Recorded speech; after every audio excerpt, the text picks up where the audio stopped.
Right, today's cinematic atrocity will be the 2006 version of The Wicker Man, starring Nicolas Cage. I got this little guy from a thrift shop for $3. Even got the Blockbuster sale tag on it. It's an ancient relic from the old days. It even has the date of when it got taken off. What does this say? It was May 7th, 2007, a year after the movie came out.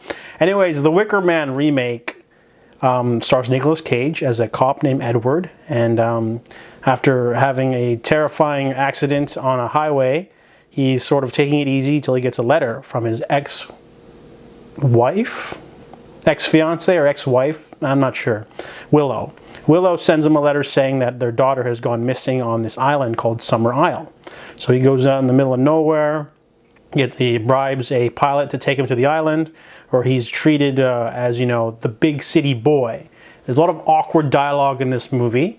Really terrible pacing in terms of a cinematic atrocity. This movie has a couple of weird dialogue exchanges for the first hour and 20 minutes. There's only about 4 parts where I chuckled.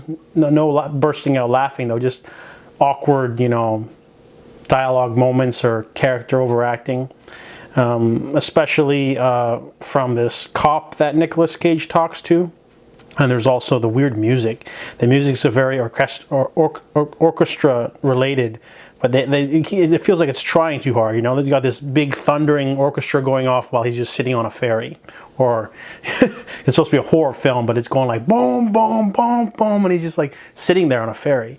And the acting is pretty awkward from some of the smaller extras. And this movie definitely, though, becomes a full-on cinematic atrocity for the last 25 minutes. There's literally like a part of the movie where it just stops, and all of a sudden it turns into an absolutely ridiculous farce. With Nicolas Cage karate kicking a young woman into a wall, him putting on a bear suit and punching another person, screaming how to get burned, fighting people, just like, you know, running around frantically. And if you do watch this movie, you have to watch the non-alternate ending. The alternate ending basically just cuts off the last, like, sort of epilogue. But the original ending definitely has one more laugh, so definitely keep that in if you're going to watch it.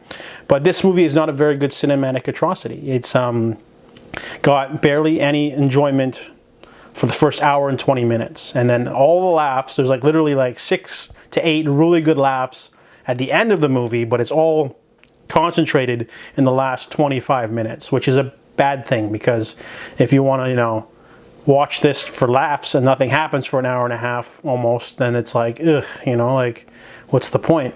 So overall, The Wicker Man, I thought it would be a much bigger, you know, so bad it's good movie, but it's not. And there are some great clips on YouTube of him screaming how to get burned, or the bees, not my eyes, overacting with terrible CGI.